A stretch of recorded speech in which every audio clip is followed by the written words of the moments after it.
Are you struggling to let your music out? Do you feel a calling, a sense of purpose, a sense of meaning, and you're struggling to get it out into the world? Today, we're going to talk again about Wayne Dyer's 10 Secrets to Success and Inner Peace, and specifically principle number 2, don't die with your music still in you, which is all about finding your purpose. Let's dive in and get started.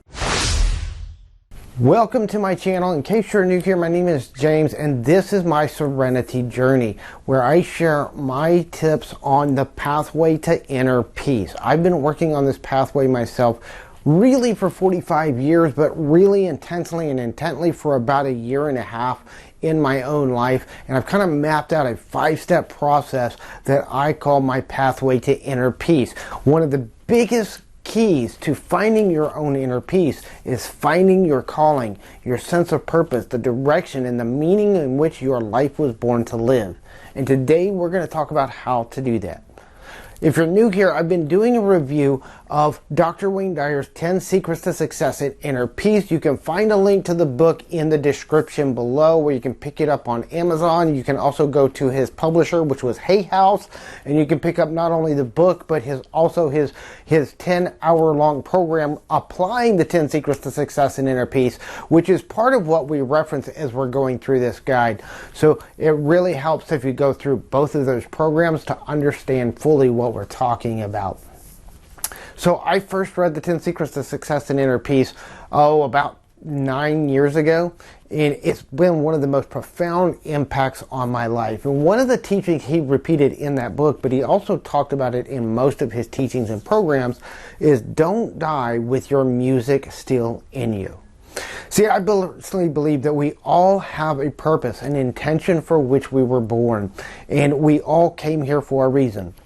Now, you might listen to some people who talk about, oh, we're just here to be happy, we're here to be blissful, we're here to have fun. And I think, in a way, we are supposed to experience that in our lives. But I think life's a lot more than that. I think that there's actually a driving purpose and a meaning for our lives. I don't believe that we're randomly here having a random blissful experience.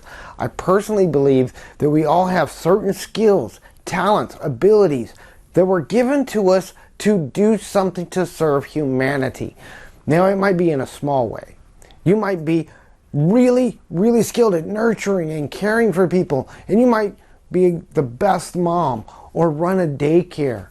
You might have some mechanical skills, and you might be the best car mechanic that you can be. You might even be like this guy here, Roger Wakefield. You might be a master plumber, and your passion and your ability to serve is through helping people with their plumbing problems. Whatever your purpose is, whatever your intention is, you were born to do something, to bring something into the world. We do whatever we need to do, but we don't have to find this on a big stage like we do. We put this content out all over the web, we do stuff, we talk to people, we're always talking and to get the word out to as many people as we can, but it doesn't have to be done that way. It can be done in small ways, but to do it in the best way that you can. Now, one of the observations that Dr. Wayne Dyer made in the Applying the 10 Secrets to Success and Inner Peace companion was, he said he often wondered if you could instill this burning desire, this sense of purpose, this calling in another person. Now, my opinion on that is you can't give somebody something that everyone's born with. You see, I think every single one of us is born with a purpose. We're all born with a calling. Some people just never find it. What happens is we have this sense of purpose and this calling in our lives when we're born. But as we come into the ego, we come into this consciousness, we get out into the world as we're developing and growing. Often we're not surrounded by people that are helping us to develop that sense of purpose and meaning in our lives, and it gets buried. In fact, a lot of the things that we get taught when we're living from our purpose when we're a child is, don't do that. That does not conform with our norm, so you can't live that way. You need to be this way. And so we start taking on this identity and all these beliefs that take us away from living within our purpose, that take us away. We start developing self-confidence issues, shame, guilt, when honestly, the things that we were made to feel guilty and shame were things that would have put us in perfect alignment with our purpose had they been encouraged instead of denied. So we have to start looking into our past, which is why one of the keys to the pathway to peace is embracing your past, learning to look at your past from a different perspective. And we'll talk about that in other videos, but that's one of the 5 keys to the pathway to peace. But it's also finding this calling, finding what it was you were born to do. And I have several different methods I use to do this. One is I look at my whole life. I started finding my calling really when I was about 15 years old. I'm 45 now, and I'm just now beginning to realize that 15 years old I was starting to realize my calling. In other words, I knew about it. I felt the calling even back then, but I didn't understand it. I didn't know what it was. And I was surrounded by people telling me that I needed to live differently, that I needed to follow their sets of rules. I needed to comply with what they were telling me to do. I was surrounded by people that meant well. They meant well, but they were living from their own perception. They were teaching me from their perspective of what life was about and what their life was. And from their own limitations, they began to impose those limitations on me. And it's taken me 30 years to break free of a lot of those limitations and begin doing this.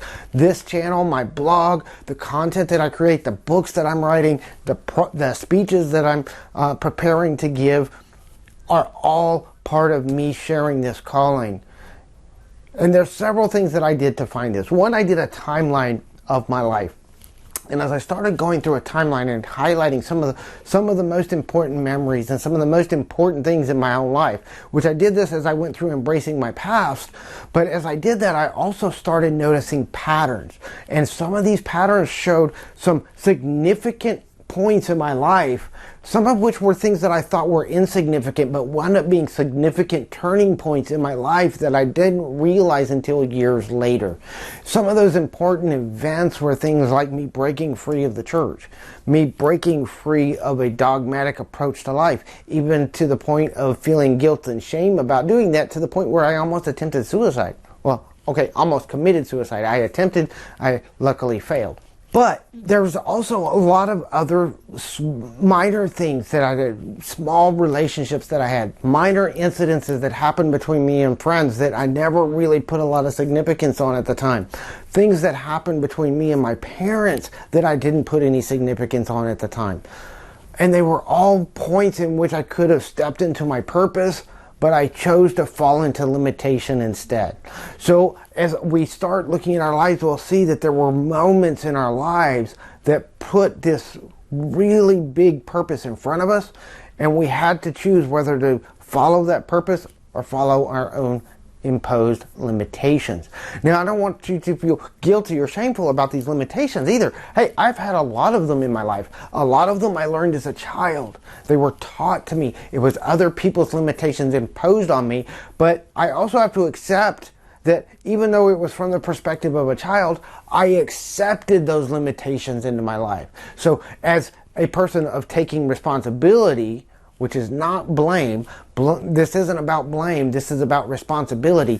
Being responsible for the fact that I accepted those limitations in my life. And so I spent 30 years living a lie, living to be somebody that I really wasn't. And I started making this shift in the last few months. And as I came into really understanding who I am and what my purpose is and what my intention for being born was, that's when I started this channel. I started doing this content on the Serenity Journey. Again, this is actually restarting stuff that I started in 2011.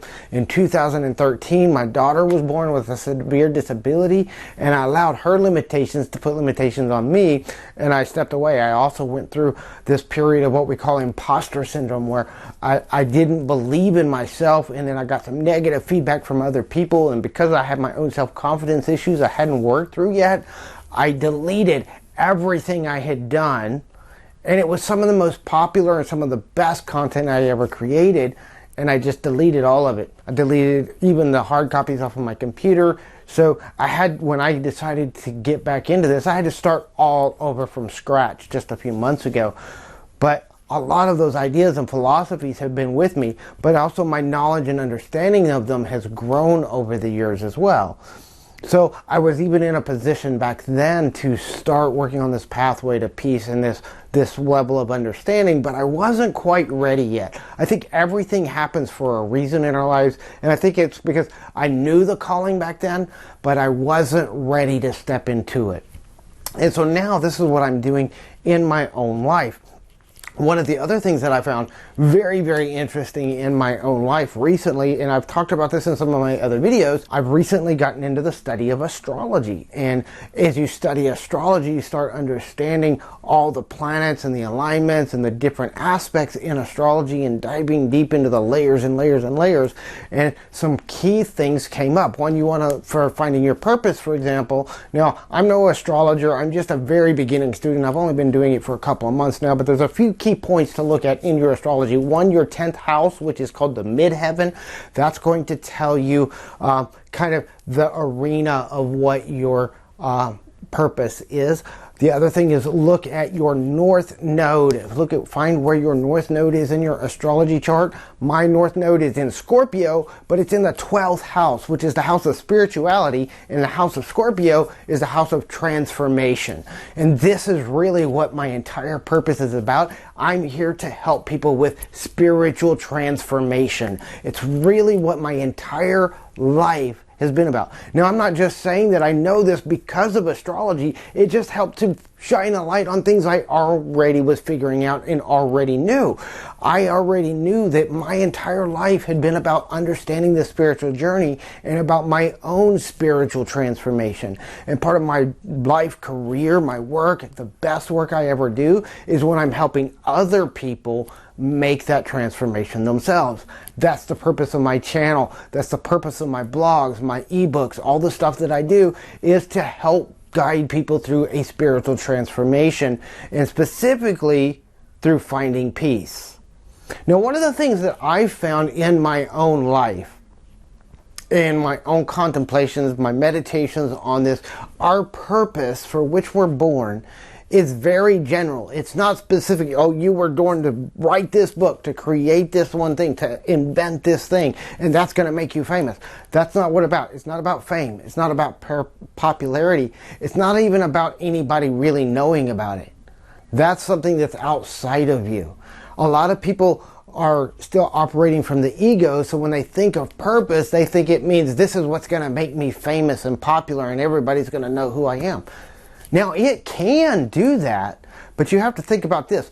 I think about fame, money, all those things are rewards the universe gives you for living in alignment with your purpose and your intention. And so when you think of it this way, you start saying, well, I don't really want those things, but I'm willing to allow them into my life because I want to live my purpose. And for me, doing this channel, doing these blogs, doing the content that I create is honestly, the entire purpose for doing it is the creation of it. Once I create it, once I put it out there, once I share it with the world, it's up to the world what the world does with it. If they want to ignore me, if they want to delete it, if they want to share it, that's up to the world. Now, if you do want to share it, click the little share button and make sure you hit subscribe and subscribe to our channel so you get all of our updates that are coming out. If you resonate with this content and if you resonate with what we say, stick around. We also do live streams once a week. We're still working out different times, different dates, testing out to see when people can show up the most. So we're going to be trying different times and trying to find that nice sweet spot where we can serve the best content. Now, one of the things that we find as we're finding our life's purpose, we also want to look at how does our career influence. Some people live out their life purpose, but they have a totally separate career. I know a lot of people that are healers, that are spiritual workers, that have a very spiritually focused life purpose, but they might do a job where they're doing construction work or they're doing something else because that's their source of income where they pay their bills. And then their purpose is doing this other work that they do for free. It's up to you. You have to find your own balance in what's right for you and what's the right direction for you to take in your life. I'm not here to tell you what to believe or what to do and all that. But what I am here to say is that you do have a sense of purpose. There is a meaning for the life that you are here to live. Look at the timeline of your life. Start doing your astrology. If you really want to dive into astrology and see what astrology can tell you about your purpose, I recommend checking out this channel right here. My friend Meredith over at Soul Navigation has done so much to help me understand my own purpose and my direction in life, and she can help you as well. That's what she does for a living. She's a professional astrologer, and she helps other people understand how to read their own astrology charts.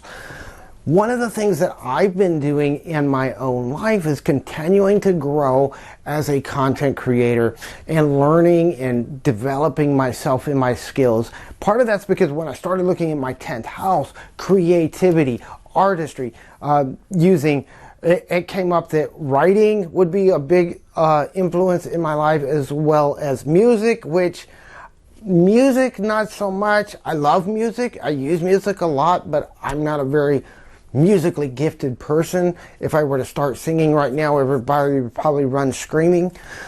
But I love music, and I've done a lot of research into music. I do some singing. I actually worked as a Native American singer for a ceremonial healer for several years. And it was a very impactful, very growthful period of my life as well. But one of the things that we do is we start finding alignment with our purpose, is we start seeing all these little roadmaps throughout our entire lives that guide us further, that guide us into something deeper, and that help us to really understand what we can do to impact the world. I personally believe, I've been asked by a lot of people, and I talked about this on my blog the other day, that people want to know, how can we find peace in the world? How can we find peace in these racial divides? How can we find peace between different religious groups? It's not going to be something that you can find outside of yourself. But as more and more people come into alignment with their purpose and with their own peace inside themselves, then as more and more people find peace with themselves, then they can start having peace with others around them and with the culture and with other things outside of themselves. We can't dictate peace. It's something that people have to be willing to find inside themselves first. Part of my job and my purpose here is to help people on that journey. So if you want to know more about how to find your own pathway to peace, look in the description below. You'll find my book called The True Self, and in that ebook I lay out the 5 steps that I've used myself in the last year to go to inner peace, and I explain to you what it is about our internal world that takes us out of peace and what we can do to find alignment with our own soul's purpose and our peace. So check that book out. It's free to download. Just go to my website and you can check it out at jamespruitt.com/true self. Hope that this has been helpful to you in understanding and finding your sense of purpose and meaning in your life. If you want to know more, make sure you check out all these videos in this playlist right here, where we're going to be talking about the 10 secrets to success and inner peace and all the things that you can do to have more peace in your life. We'll see you in the next video. Namaste. Have a fantastic day.